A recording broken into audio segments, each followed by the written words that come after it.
Oh, good afternoon. Today we're going to talk about the Conservatives' lack of policy. The Conservative Party of Canada claims that it was founded upon the principles of peace, freedom on the world stage, responsible management of taxpayers' money, a welcoming land of refuge for the world's persecuted and afflicted, and a defense of clean Canadian technologies and clear understanding of responsibilities between levels of government. Now, that is a nice little bundle of words, and let's see how it rolls out. What do you say, Corey? Well, I think the first thing we have to understand is it sounds a lot like USA style hatred rhetoric being pumped by Poilievre, and that is something that Canadians should be concerned about.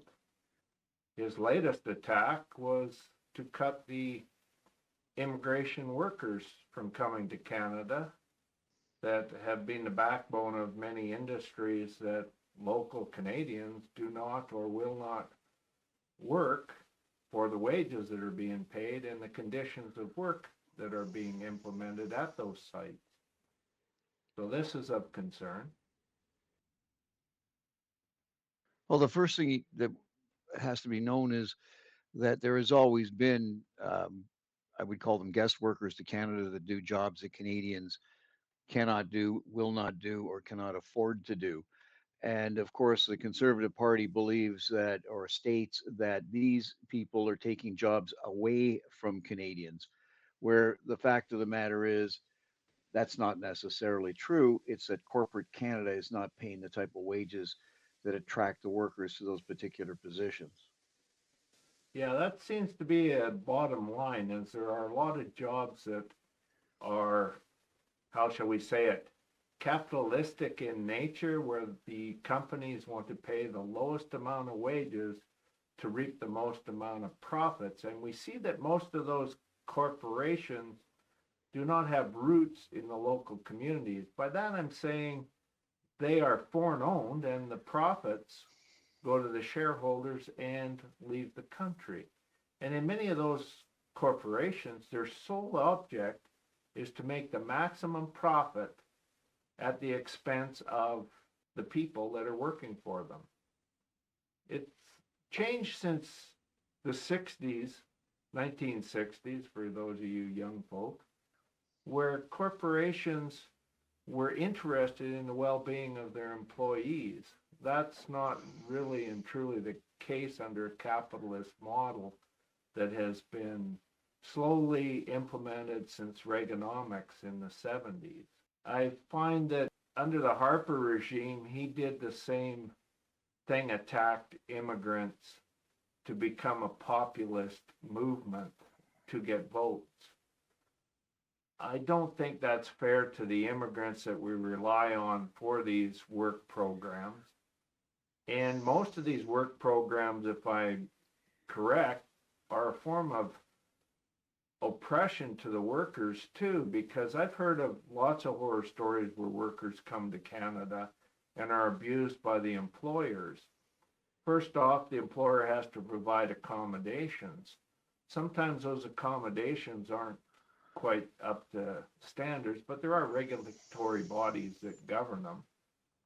But I believe some of the corporations even charge quite a lot for the accommodations, and it comes out of their wages. And in the other cases, the same applies to how do they get here to work, who pays for the flight. Some corporations pay for them, and some want the individuals to pay them back if they do pay for them. So there's lots of room for abuse of employees, and an employee does not speak out on these abuses. And if they do speak out on the abuses, they will never come back under that program for that corporation because they have to come in on a single work permit where they work for that employee only. So I don't know, you might want to elaborate on some of the issues you found with the worker immigrant program. Well, I've worked with Immigration Council on several files with respect to temporary foreign workers, most of whom are doing jobs that Canadians will not do or cannot do. And some of these include seasonal jobs such as picking fruit, that sort of thing, Other jobs where you see them quite frequently in this area, say for example in canning, fruit canning, the big multinational canning companies have a large number of foreign workers. Now, there's obviously room for abuse in any program anywhere. The issues become one of who gets in and who gets to hire these people. So the larger down in this region here, the larger canning companies, the people like who make your French's ketchup, can your Sunbright tomato juice, apple juice. Those people have high level political connections. They get foreign workers pretty much anytime they want in any number that they want. Do What do you they mean pay on? for recruitment in these countries is the question I have. Well, I've seen some things where they, under Harper government, he turned away immigrant workers that paid to come to work in the East, and that well, who do may you have think is paying changed. though? Do you think the immigrant is paying to get the job, or do you think the employer is paying to get the immigrant? So it's a interesting question, and I don't know which way it goes most frequently. But I do know in one particular industry that I'm familiar with, this particular family-run operation, 7 members, Yeah, they need an additional employee, probably let's say 1/3 to 2/3 of the year, depending on what they're making. And when they applied to this program, they had to fill out extensive applications. They provide accommodation.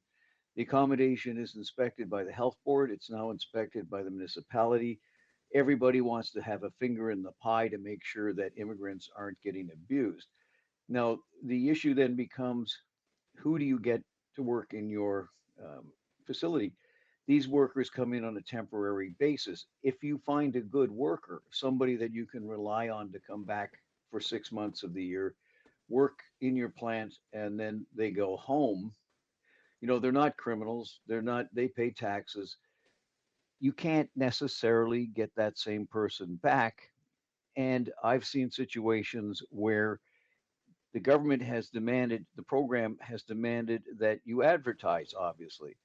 right. And these people advertised on the internet, which For essentially local covers, people to take the well, yeah, it jobs. essentially covers everything, right? Right, They put ads in the local paper. yeah, They put posters up wherever you can put posters up. Nobody applied. Then exactly. the supervisors in Toronto and Ottawa look at this and go, well, you haven't targeted the advertising to disabled youth, to Native Canadians, and so they do the advertising all over again. Then they Right. say, well, you didn't offer enough money. You need to offer more money. So they do the advertising all over again, offering more money, and they end Right. up eventually being able to hire the person that has been working at the plant for 10 years. And the And thing spent a is, it's lot of a money trying to advertise for somebody that wouldn't take that job unless it was the no. last job in the world.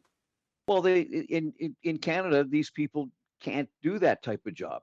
They're, when you grow up playing Nintendo, and smoking pot in your mother's basement, it's extremely difficult to get off the couch and actually do something 8 or 10 hours a day. And field work is quite Well, tough.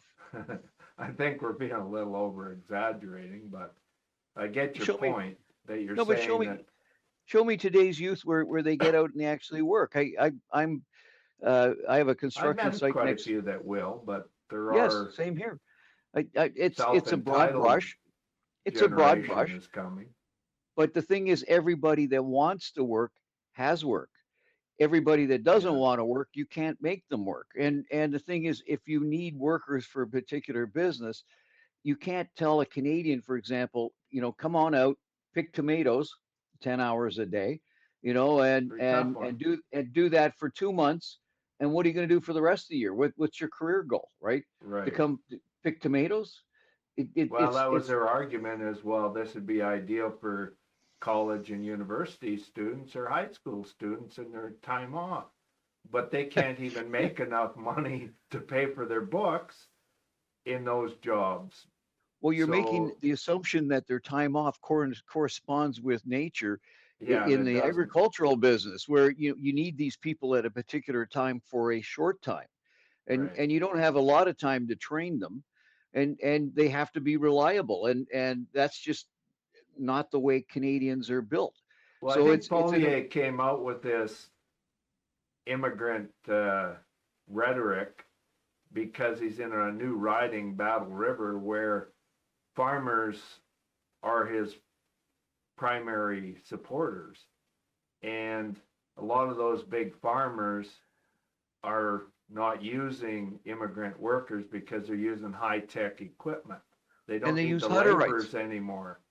They, And they have a built-in population of Hutterites right, that they can farm out the work too, or farm out to commercial harvesters, et cetera, et cetera.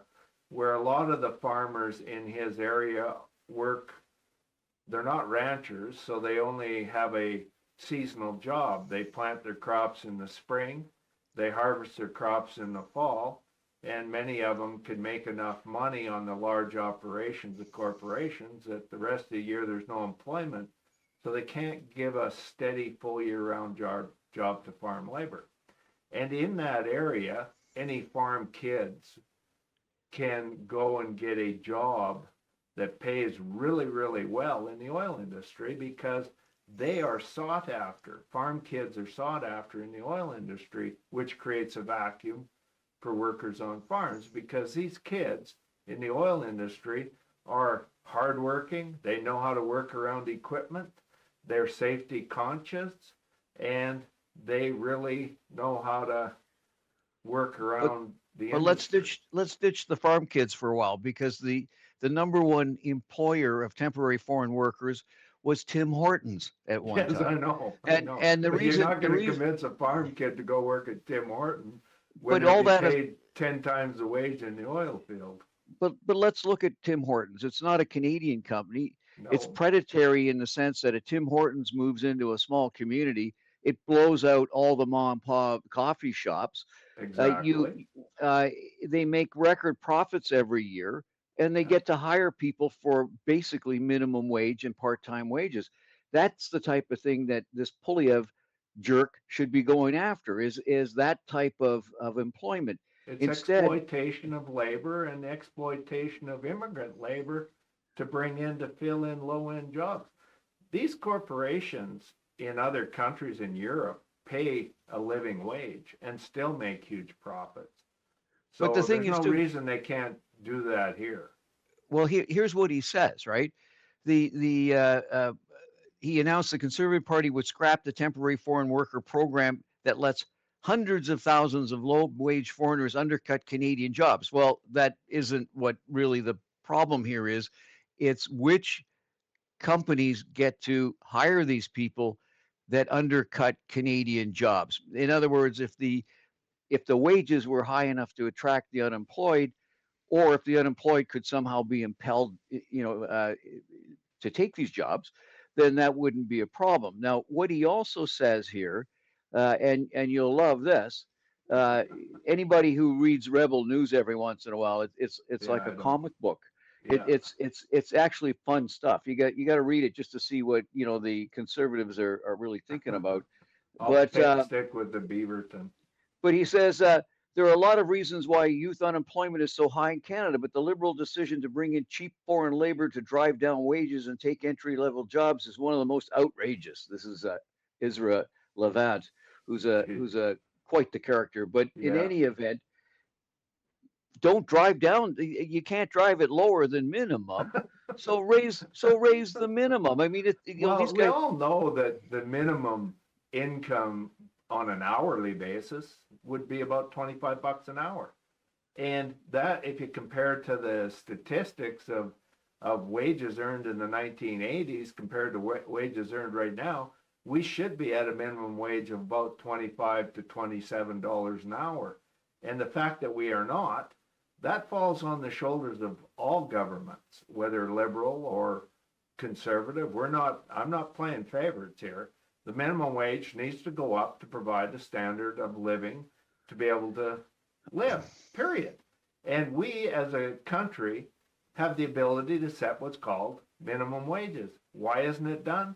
Because big corporations say, oh, no, no, no, no, no, no, we're not making enough money, and why should we pay that to our backbone of our industry, the workers, to make money off of us? And that's a capitalist model. Doesn't work, folks. Let's look at what this also is.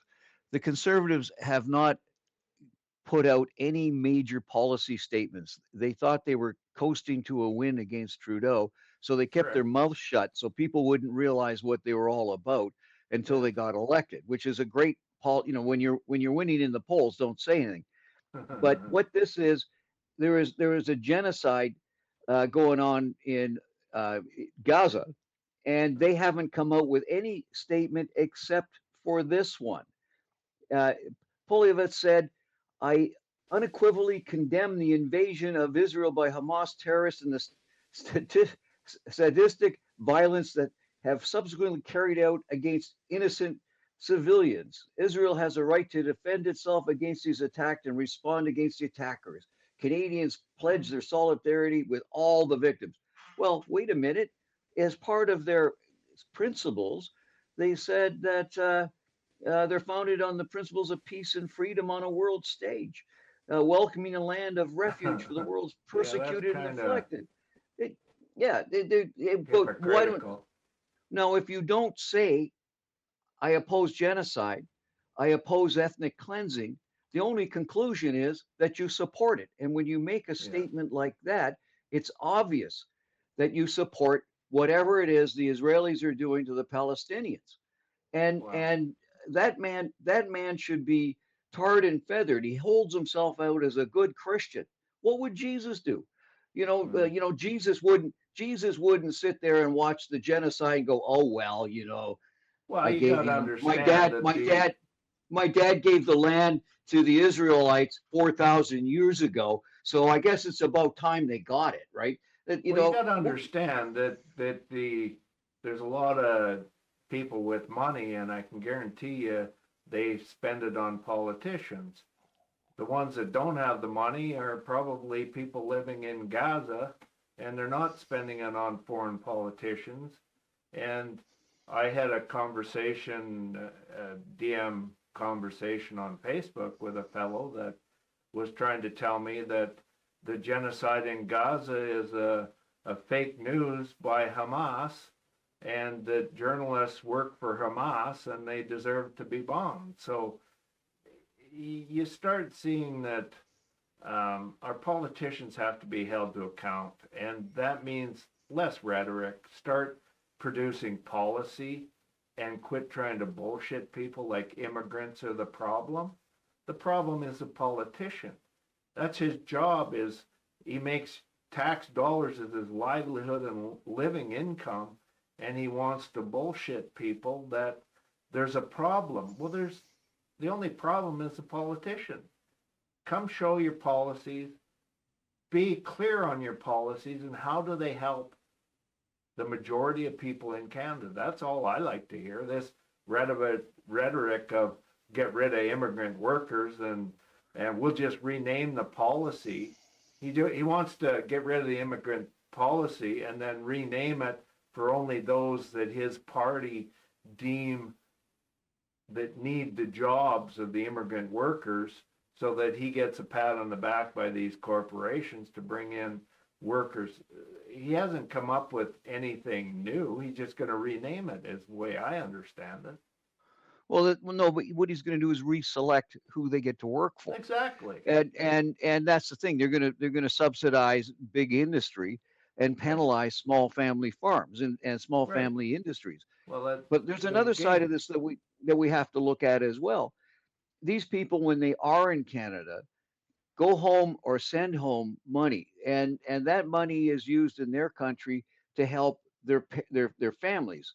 Yes. So when you look at it from this perspective of this is also a form of foreign aid, where we're actually helping people in third world countries by allowing them to make a decent income, at least as far as they're concerned in their proper, in their land. In a But the short-term position to boot. So they're not away well, from their family that long. It is a foreign aid program.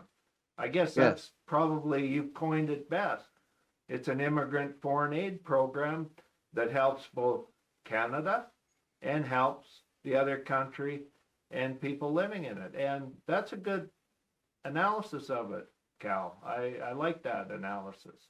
well, the other thing is when you look, and I'm looking at the statistics here as to the 10 top employers of foreign workers, nurses, aides, orderlies, and patient services associates are number one. Food counter attendants, kitchen helpers, and related support occupations are number two. Now that's where you bring in the Tim Hortons and these Yeah. multinational Pariah companies. companies. Why are we bringing that's the type of job that high school students can be doing part-time. uh, Absolutely. Local people, but just make the wages a little more a little more livable. Well, I Construction heard Tim trades. Hortons provides accommodations for their staff and then charges them rent for it. And at the I end of heard the, they had two to a bunk oh in yeah, Calgary. and they charge them exorbitant rates for living there. And at the end of the stint that they're here working, they're not taking home as much money as they would hope. And that's not fair to them either. And No. another issue that I want to bring up in this is farm labor. In Canada, well, I don't know if all across Canada, because each province has their own laws, but in Alberta, there are no laws really protecting farm workers. You're not covered by workers' compensation.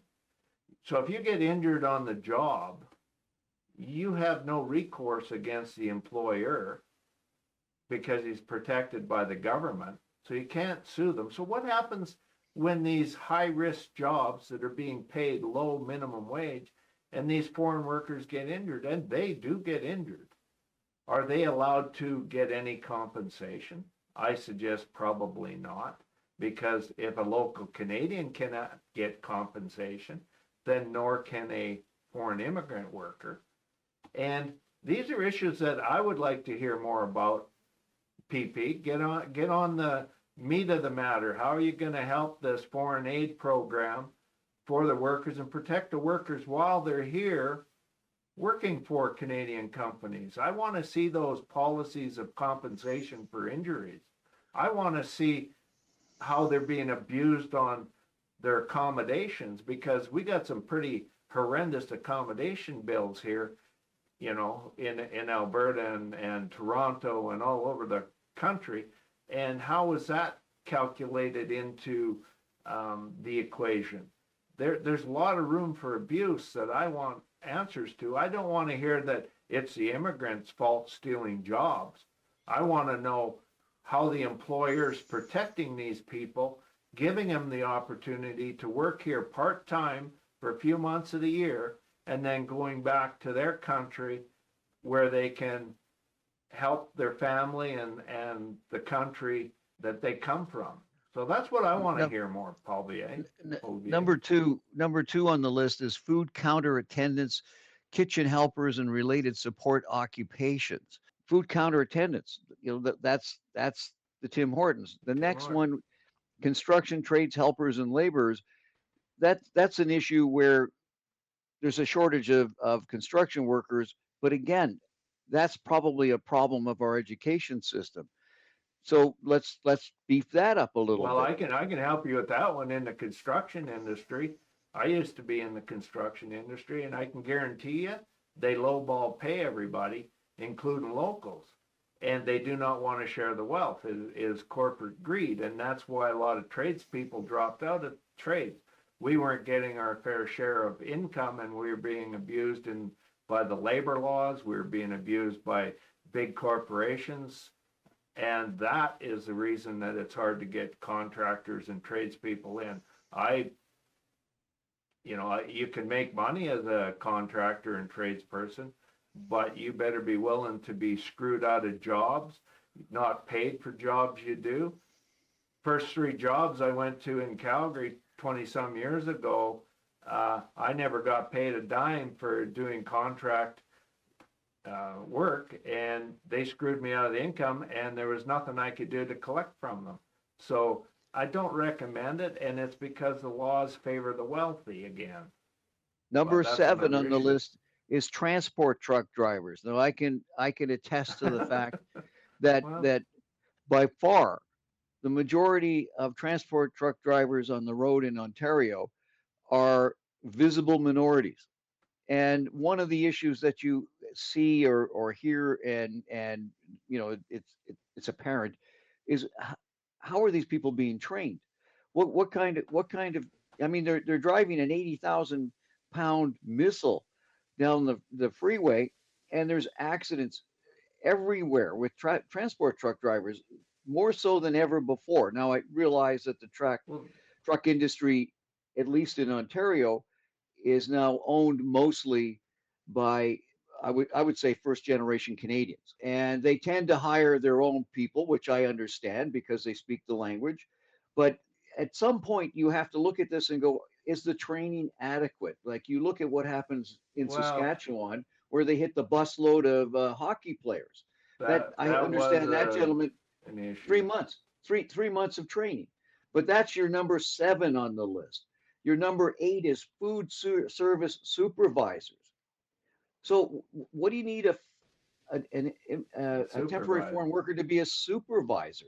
Don't you have somebody that works in your plant or in your restaurant that you can promote the Well, supervisor that if you're a you don't? supervisor, you're management level, which means you're on a salary, which means on salary workers, you can work them 20 hours a day if you want. They're not hourly.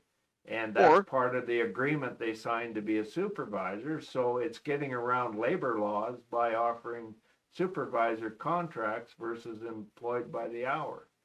a temporary foreign supervisor makes substantially less Yes, than and works than substantially more hours. yeah. So there's some abuse, and that's what that needs to Number be nine, dealt with. number nine is cooks. Yeah. Like that there's we have temporary foreign workers that that are cooks. Again, now when you Is get that further chefs? down, yeah, exactly. When you get further down the list, the last one of the top 10 is fish and seafood plant workers. Now I can understand that one because it's Ooh, seasonal, yeah, and it's a sort of stinky job. semi-skilled seasonal. Yeah, and it's seasonal. It Yeah, makes sense, but some of these just don't make sense at all.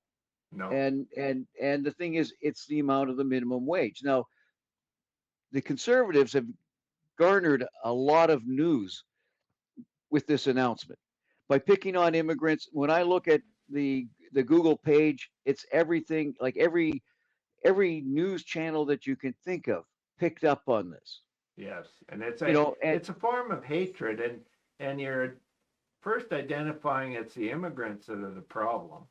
You're saying yes, they're stealing jobs when they're not stealing jobs, and you're saying that this hatred style politics is acceptable. No, you are anybody that sows that type of rhetoric is not worthy of politics.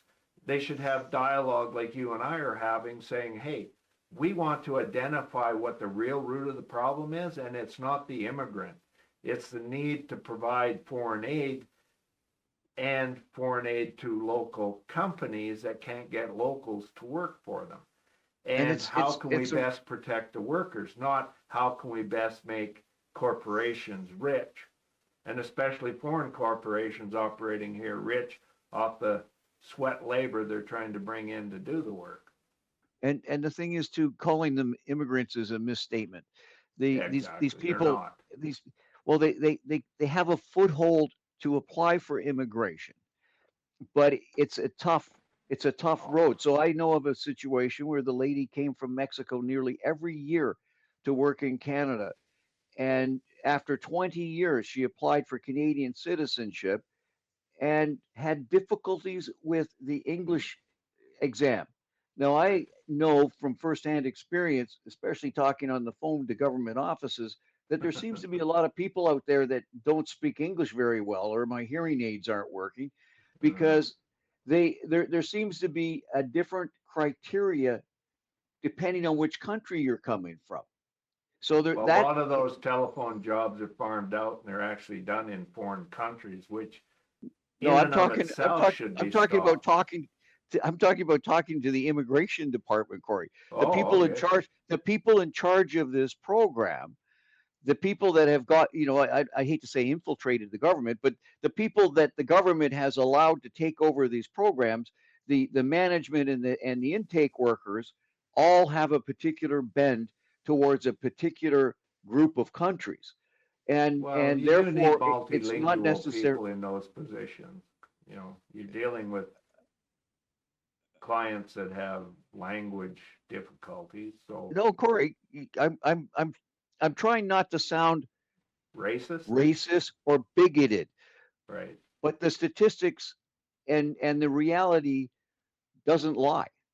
Wow. If just because something's a fact doesn't mean that the fact shouldn't be the fact. It's the Well, way I it agree is. with you. It is a fact. We just have to be careful how we say the fact Well, because for neither one example, of us is racist. So I believe that the farm workers from Mexico are discriminated against.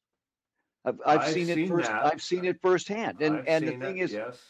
it's a small sample, obviously, but it's something that I have seen firsthand and can say that I know of situations where Mexican Yeah. farm workers are discriminated against. I've seen They're where people, even Filipino people coming here to try to get citizenship, have been abused by their own people. They hire them as slave labor, and even injured, they have to go to work and they get no workers' compensation, all sorts of stuff. So even those that have applied for immigration and accepted get abused until they get full citizenship. So these are real issues that people must be aware of. It's not easy to get into Canada, and there's a lot of abuse in the system that has to be rooted out. And redirecting the blame and hatred to the actual people that are coming here is absolute garbage, and it's not Canadian, folks. That and is not my they're, Canada. they're coming here with jobs. They're Yeah, not coming here looking for jobs. They're no, coming they're here not with the stealing job. anything. And using the But word that they're stealing jobs and that is bullshit and that is bad rhetoric, and anybody spouting that shows their real beliefs that they're above other people coming to our country. And Poilievre has no excuse for it. His wife came from Venezuela, I believe, and she had a wealth before she met him, and he's only worked for government. So yeah. Here's a guy that's never had a job. That's going to tell other people who have jobs that they're not doing the exactly. job hard enough or well enough or long enough or cheap enough. Like, come on, you know, I mean, the his man's ne- job, you or I would volunteer to do it. I mean, I don't need the income from his job to justify building a stronger, better country, Canada. No, it's a responsibility for citizens of Canada to help build a stronger Canada. Why are you paying this guy, $300,000-400,000 a year for contributing nothing to building a stronger Canada? And that's my beef with it. I think some of these positions are way overpaid and not deserving of the pay, but that's another issue all in of itself, I believe. so here's a new problem for Canada. A couple of weeks ago, some guy kayaked across the Detroit River seeking asylum in Canada from the U.S. And he says so far the reaction to his application for asylum has been positive. The first person he met gave him $100 because Well, that's a pretty good trick. I mean, well that's a good paddle. he bought a kayak on Facebook Marketplace for $25, Well, he's which 75 apparently bucks ahead. yeah, which was apparently a little on the leaky side. And he landed 12 miles south of the Ambassador Bridge, which meant he had to get in the water near Lake Erie. Uh, but he says the kayak was a junker. But hey, was only going to make one Well, trip. good thing that warship that Trump has off of Venezuela wasn't sitting in the lake or the river there.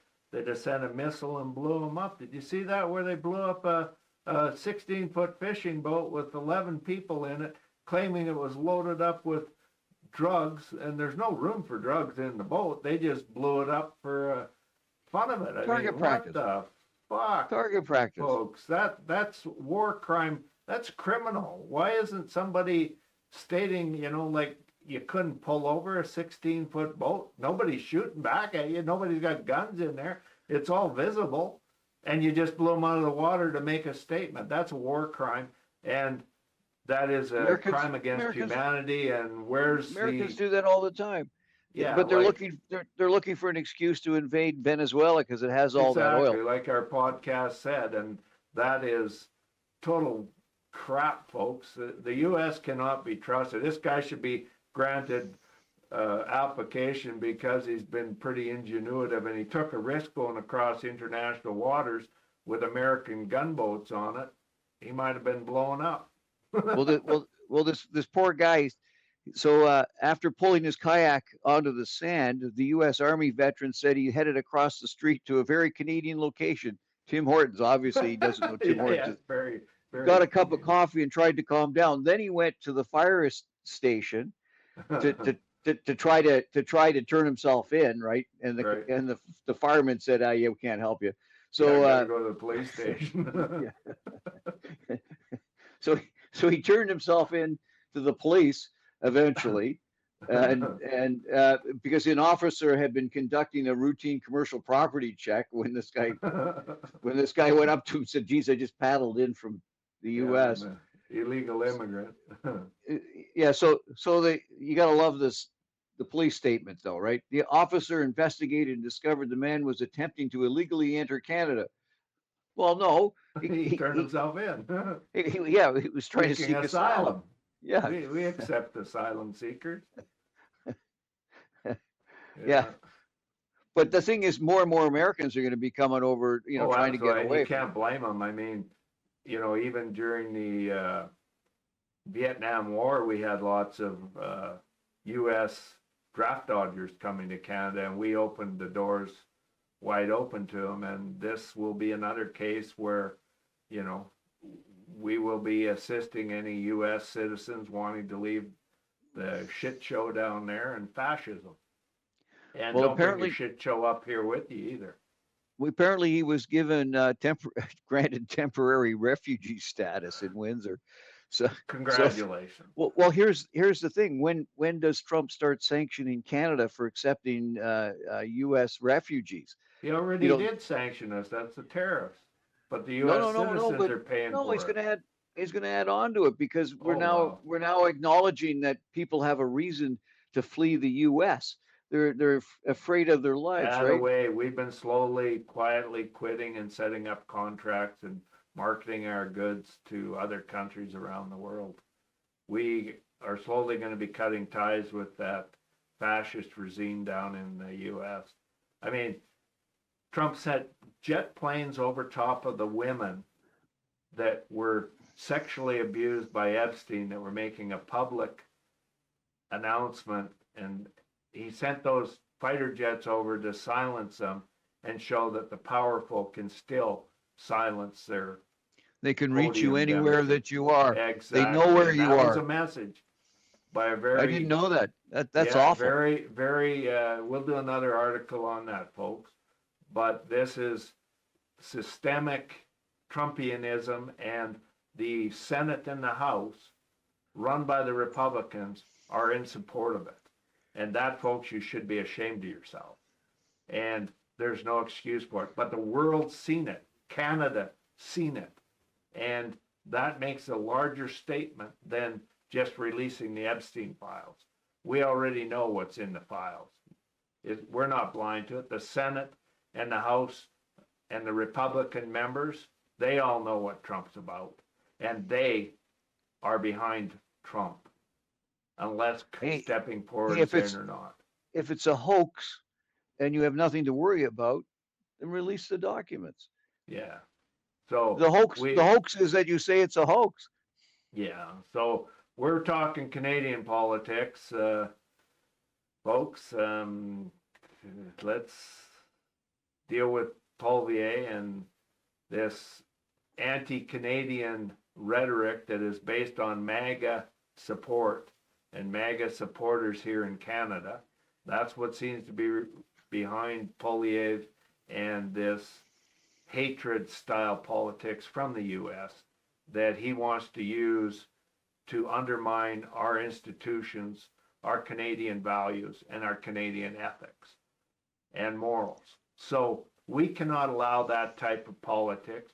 Poilievre, if you want to be opposition leader, stand up, give credible solutions to the problems of dealing with Trump and his style of hatred. Don't feed into the style and quit thinking Canadians are stupid dumbasses just because you ran in a riding of conservatives that voted you in after getting booted out of Ottawa riding. So, no, we need to hold opposition parties to account, saying you better bring your A game to the table with meaningful ideas to help Canada, even though you're not running the country. We want to see your leadership ability to run the country and work with other parties to make Canada stronger and a better country to live in.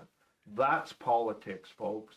Undermining, creating hatred, isolating people, and blaming others for your incompetence as a political party is no excuse. And being a puppet to big money is showing that you are in the pockets of the wealthy and will do all you can to enrich the wealthy at the expense of those of us that are not. So that's my rant. Does that bring up any more topics? Well, why don't the Conservatives announce what their platform is instead of having stupid, broad statements? Why don't you stand up and say, we disagree with the killing of innocent women and children? Is that so hard to do? It is hard to do when you know that the people funding your politics do not want those positions or stances, and that's why. You're not fooling us. You're not going to make a stance or against anything that your political funders don't want you to make a stance on. And you got to understand that most of the media in Canada is foreign owned, and they tell the government and politicians what they're going to allow on the news. So it is a really hard chess game to actually get news and media behind you. So, anyways, are you in favor of accepting U.S. citizens as refugees? Absolutely. As long as they do not have a MAGA hat, and as long as they're not MAGA from Texas coming to steal our oil. Oh, they're already here doing that.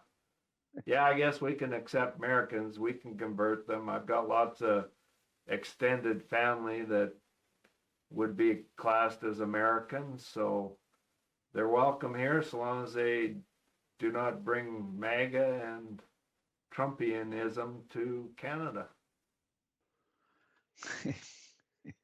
We might need them. They can work on the pig farm, shoveling the manure.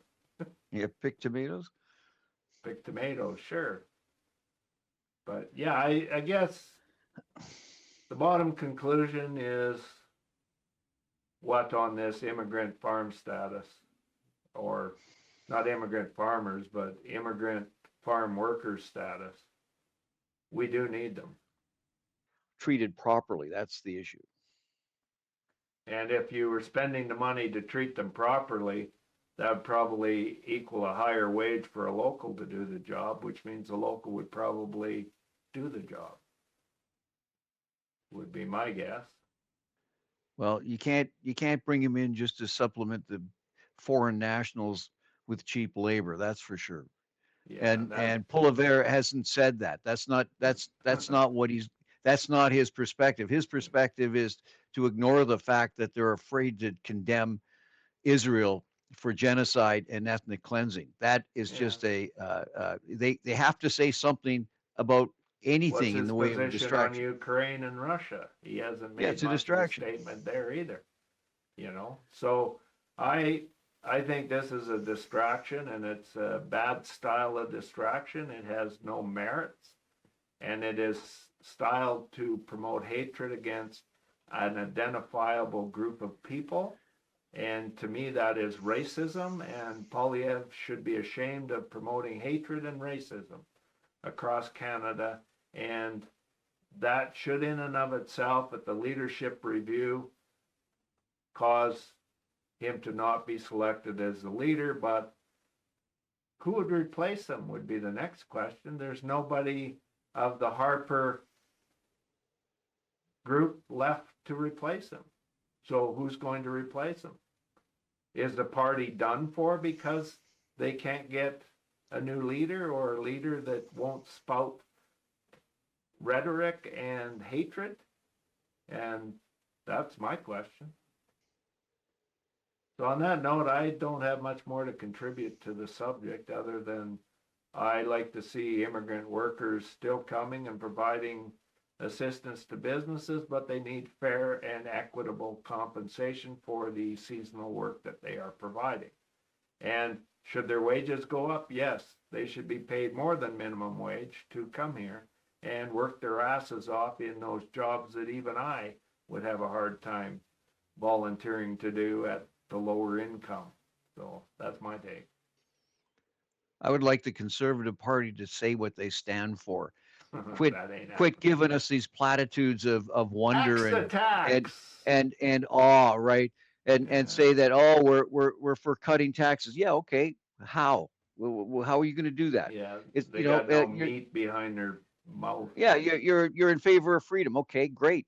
So is everybody else. What are you going to do about that? And Yeah. the thing is, they're they have no policy other Look at than their to voting enrich record. They themselves. vote against everything that means something positive for people of Canada, for foreign affairs. They vote no to it all the time. So they're telling you how they're voting, and yet they give you lip service saying that's not how they're acting. Bullshit. Time to clean up your house there, conservatives. And you can't say we're liberal members of the Liberal Party, because we're not. We're just telling you the facts of the price of rice in China, folks. And if you have a good leader, hey, convince me. I'm a vote swinger. I swing whichever has the best leaders and provide the best protection for Canadians and the world. So there's my stance on it. Now, I say take my size 11 6E wide foot and plant it on the backside of this Poilievre and get somebody better in there, folks, or we're going to lose a lot. Well, you got to get somebody that knows how to work together with everybody else. And Yeah. and like I said, as far as I know, that little son of a gun's never had a real job in his life. And you can't even say he's a pencil pusher, because he's probably typing on a keyboard all the time. And the only time he uses a pen is to sign some letter. So, Wow. it like, how can he sit there and talk about labor, and it's all theory to him. Yeah. And the thing is, it's not theory to the people that are actually doing the work. Yes. His credibility has been found wanting, and that's why he's here in Alberta, and he's here to sow U.S. style hatred across Canada, because he's anchored in Alberta, where hatred is now the primary source of politics. And just have a look at MAGA Smith. So that's from a fifth generation Albertan, folks. I'm eyes wide open. I see the bullshit out here, and it needs to stop. And that's bottom line. So on that note, Well, have a good day. Press the like if you like it. Press the whatever else it is down there in the bottom corner if you subscribe. want Subscribe. It's free to subscribe. There you We go. need your subscribe Yeah, so because we can do because better eventually shows. eventually they're going to throw us off the air. So Well, we're getting better at it, I think. Let us know, folks. We need ideas to make this something you enjoy and watch further. So please make your comments known. I've had some good conversations with people that have seen our podcast agree, disagree. We can debate it. We're not closed-minded like many people. So if you can provide us with evidence, we're more than willing to hear it. And watch for we're going to start bringing in guests to be eye-openers. So watch for our episodes coming up where our guests are going to inundate you with stuff you may or may not be aware of. Okay, take care. Good night. Subscribe to the channel, give us a like, and please share the video. Don't be afraid to share this commercial with your friends too.